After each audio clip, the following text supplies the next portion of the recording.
آٹھواں بسم اللہ الرحمن الرحیم۔ آج ہماری قرآن کے ترجمے اور تفسیر کا 8واں لیکچر ہے، اور آج کے اس لیکچر میں سورہ اخلاص جو ہے وہ اس کا ترجمہ اور تھوڑی بہت تفسیر ہوگی سورہ اخلاص کی۔ یہ سورہ اخلاص جو ہے یہ مکی صورت ہے اور اس کی 4 آیات ہیں۔ مکی صورت ہے یہ سورہ اخلاص اور اس کی 4 آیات ہیں۔ بسم اللہ الرحمن الرحیم۔ پہلے اس کا لفظی ترجمہ سن لیں، پھر اس کا بامحاورہ ترجمہ اور تھوڑی بہت تفسیر بیان کی جائے گی۔ قل هو اللہ احد۔ قل یہ بار بار گزر چکا ہے پیچھے بھی۔ قل کہہ دیجئے، قل کہہ دیجئے، ہوا وہ، ہوا کا مطلب وہ، قل کہہ دیجئے وہ اللہ، اللہ اللہ، احد ایک ہے۔ قل کہہ دیجئے هو اللہ احد، وہ اللہ ایک ہے۔ قل کہہ دیجئے وہ اللہ ایک ہے۔ اللہ الصمد، لفظ اللہ ہے اور آگے الصمد ہے، اور وہ اللہ بے نیاز ہے۔ قل کہہ دیجئے وہ اللہ ایک ہے اور وہ اللہ بے نیاز ہے۔ لم یلد، لم کا مطلب نہیں، یلد کا مطلب جننا۔ ہم کہتے ہیں ولادت ہوگی، بچے کی ولادت ہوگی، ولادت سے آپ یاد رکھ لیں، اردو میں ہم کہتے رہتے ہیں یہ ولادت صحیح ہے۔ لم کا مطلب نہیں اور یلد کا مطلب جننا، تو مطلب کیا ہوگا؟ لم یلد، نہ اس نے جنا، نہ کا مطلب ہم لم سے کر رہے ہیں، اور یلد کا مطلب جننا۔ لم یلد، نہ اس نے جنا، ولم یولد، واو کا مطلب اور، لم کا مطلب نہیں، اور یولد نہ وہ جنا گیا۔ یہ جو پیش آتی ہے نا تو اس میں گیا کا معنی ہوگا، ٹھیک ہے۔ دیکھیں وہ یلد ہے، زبر ہے شروع میں، اور یہاں پر شروع میں پیش ہے یولد کے شروع میں، تو اس میں گیا کا معنی آپ بس سمجھنے کے لیے اپنے ذہن میں رکھ لیں۔ گہرائی میں اس کی لم یلد ولم یولد، تو لم یلد نہ اس نے جنا، ولم یولد اور نہ وہ جنا گیا، ٹھیک ہے، نہ وہ جنا گیا۔ ولم یہ وہی الفاظ ہے، اور نہیں، یکن ہے، اور نہیں ہے، یکن کا مطلب ہے، اور نہیں، نہیں کا مطلب لم، اور نہیں ہے یکن، نہیں ہے لہو اس کا، لام کا مطلب پڑھا تھا نا لیے، اور ہو اس، یہ ہو کی ضمیر ہے، یہ اللہ کی طرف لوٹ رہی ہے۔ ولم یکن لہو، اور نہیں ہے اس کے لیے یا اس کا، کفوان، کف کا مطلب ہم سر، کف کا مطلب جوڑ کا، برابر، کوئی بھی ترجمہ آپ کر سکتے ہیں۔ ہم اردو میں کہتے ہیں کہ یہ لڑکی، یہ اس کی جوڑ کی کف کی نہیں ہے، کف میں شادی کرنی چاہیے، انسان کو کف میں شادی کرنی چاہیے، اردو میں استعمال ہوتا ہے یہ لفظ۔ تو کف کہتے ہیں جوڑ کو، کف کہتے ہیں ہم سر کو، تو برابر کو بھی کف کہتے ہیں۔ تو اور آگے احد کوئی نہیں، احد کا مطلب کوئی نہیں۔ ولم یکن لہو، اور نہیں ہے لہو اس کا، کفوان احد کوئی ہم سر۔ یہ کوئی کا ہم ترجمہ پہلے لے آئیں گے، تو ہم سر کا بعد میں لے آئیں گے۔ تو اس کا کوئی ہم سر نہیں، کوئی ہم کس کا ترجمہ کر رہے ہیں؟ احد کا۔ کوئی جو ہم ترجمہ کر رہے ہیں کوئی نہیں ہے اس کا، تو یہ کوئی کا جو ہم ترجمہ کر رہے ہیں یہ لفظ احد کا کر رہے ہیں۔ تو ولم اور نہیں، یکن، یکن کا مطلب ہے، لہو اس کا، کفوان ہمسر، احدن کوئی، میں نے لفظی ترجمہ آپ کے سامنے کر دیا۔ تو ولم یکن لہو کفوان احد، اس کے جوڑ کا کوئی نہیں ہے، اس کے جوڑ کا، اس کا ہمسر کوئی نہیں ہے، تو یہ اس کا لفظی ترجمہ ہو گیا۔ اس کا شان نزول سن لیں۔ بعض کافروں نے مکہ میں رسول اللہ صلی اللہ علیہ وسلم سے پوچھا کہ آپ جس خدا کی عبادت کرتے ہیں. مکہ کے بعض کافروں نے رسول اللہ صلی اللہ علیہ وسلم سے پوچھا کہ آپ جس خدا کی عبادت کرتے ہیں تو وہ خدا کیسا ہے آپ کا؟ اس کا کوئی حسب نسب بیان کرو تاکہ اس کا تعارف ہو جائے. آپ جس خدا کی عبادت کرتے ہیں وہ تمہارا خدا کیسا ہے؟ ذرا اس کا حسب و نسب، عرب میں زیادہ حسب و نسب ہی چلتا تھا، یہ اس حسب نسب کا ہے. تو وہ بعض کافر کہنے لگے کہ ذرا اپنے خدا کا حسب و نسب ہی بیان کرو تاکہ اس کا تعارف ہو جائے وہ کیسا ہے. تو اس کے جواب میں یہ صورت نازل ہوئی. ٹھیک ہے، تو اس کے جواب میں یہ صورت نازل ہوئی. کافروں نے پوچھا کہ آپ اپنے خدا کا ذرا تعارف کرائیں، اس کا حسب و نسب بتائیں، وہ کیسا ہے جس خدا کی تم عبادت کرتے ہو. تو اس کے جواب میں یہ صورت نازل ہوئی، قل هو اللہ احد. قل کہہ دیجئے اے نبی، هو اللہ احد. تو اس کا با محاورت ترجمہ کیا ہوگا؟ قل هو اللہ احد. کہہ دیجئے اے نبی صلی اللہ علیہ وسلم، بات یہ ہے کہ اللہ ہر لحاظ سے ایک ہے. قل کہہ دیجئے نبی صلی اللہ علیہ وسلم، هو اللہ احد، اللہ تعالی ہر لحاظ سے ایک ہے. ٹھیک ہے، یہ احد کا ترجمہ ہم ایک سے کرتے ہیں. احد کا ترجمہ ہم ایک سے کرتے ہیں، لیکن یہ ایک جو ہے یہ احد کے لفظ کا پورا معنی ظاہر نہیں کرتا. ٹھیک ہے، یہ جو ہم ایک سے کرتے ہیں، کہہ دیجئے اللہ ایک ہے، تو یہ ایک کا جو ہم احد کا جو معنی ہم ایک کرتے ہیں، تو یہ ایک جو ہے اس احد لفظ احد کا پورا معنی ظاہر نہیں کرتا، بلکہ اس احد کا پورا معنی یہ ہے کہ ہر لحاظ سے ایک. پورا معنی ہر لحاظ سے ایک ہے. مطلب یہ ہے کہ اپنی ذات کے لحاظ سے بھی ایک ہے اور اپنی صفات کے لحاظ سے بھی اللہ ایک ہے.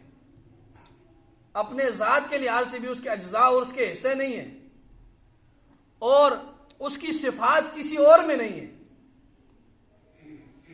تو لفظ احد کا صحیح جو ترجمہ ہے وہ یہی ہے کہ ہر لحاظ سے ایک ہے، اپنی ذات کے لحاظ سے بھی ایک ہے اور صفات کے لحاظ سے بھی ایک ہے، یکتا ہے.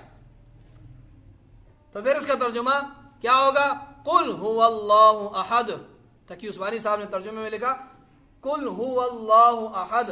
کہہ دیجئے کہ بات یہ ہے کہ اللہ ہر لحاظ سے ایک ہے.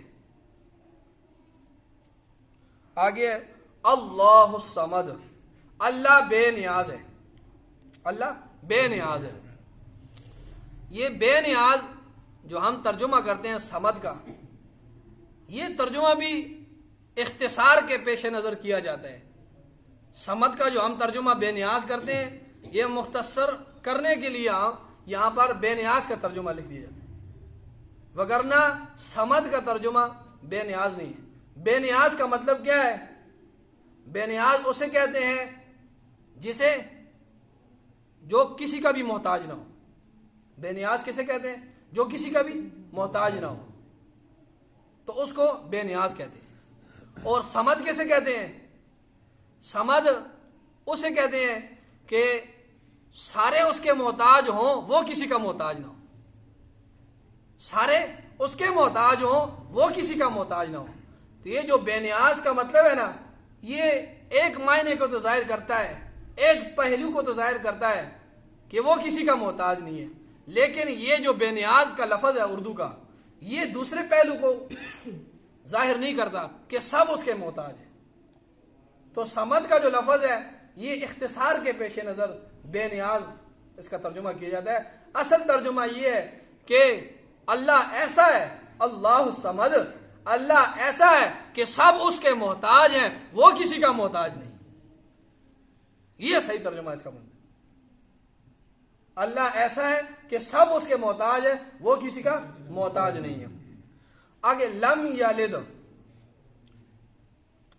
لم یلد ولم یولد، اس کی کوئی اولاد نہیں اور وہ نہ کسی کی اولاد ہے.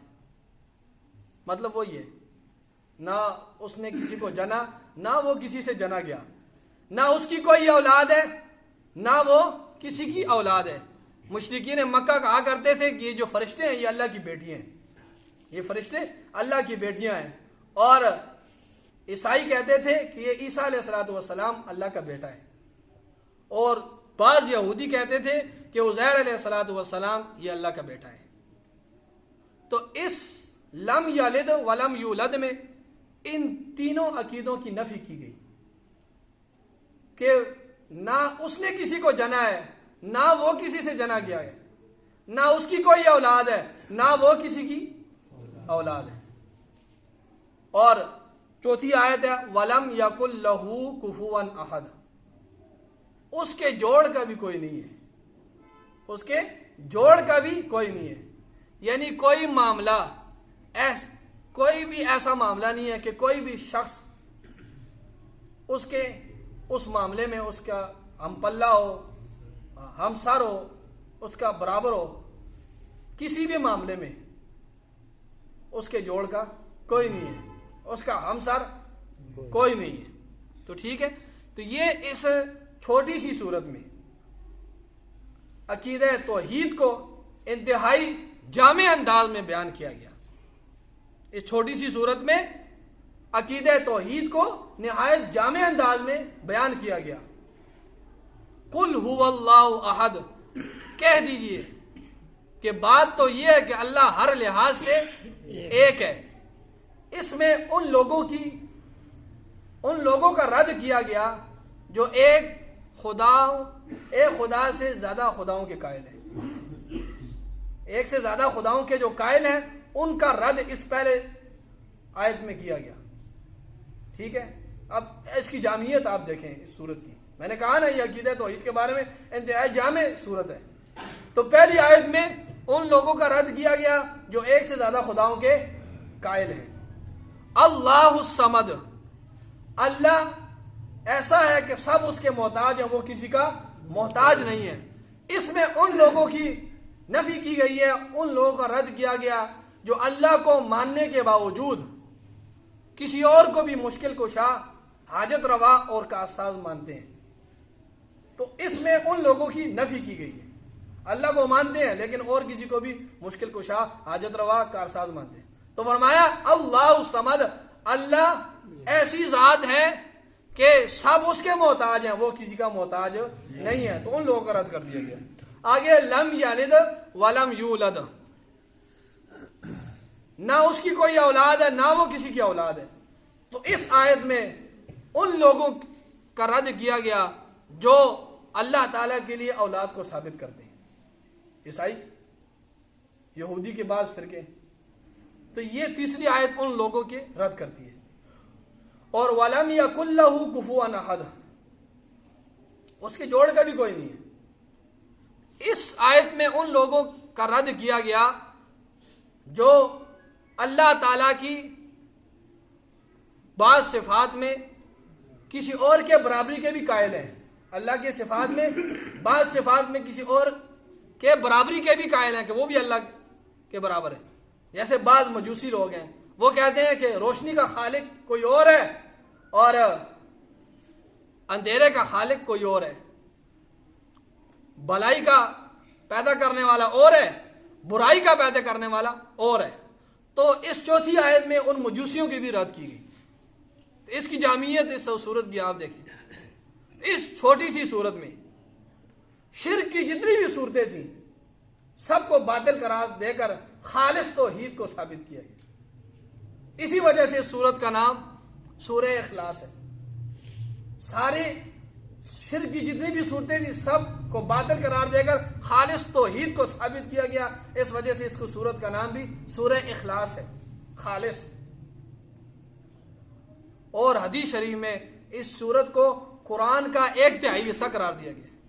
یہ صورت قرآن کا 1/3 حصہ ہے، جس کی بظاہر وجہ یہ ہے، بظاہر جو ہمیں نظر آتی ہے وجہ یہ ہے کہ قرآن نے 3 عقیدوں پر زور دیا ہے، بنیادی طور پر 3 عقیدوں پر بہت زور دیا ہے۔ پہلا توحید کا عقیدہ، دوسرا رسالت کا عقیدہ، اور تیسرا آخرت کا۔ تو قرآن نے بنیادی طور پر ان 3 عقیدوں پر بہت زور دیا ہے، توحید، رسالت، آخرت۔ صورت میں توحید کی مکمل وضاحت کی گئی ہے۔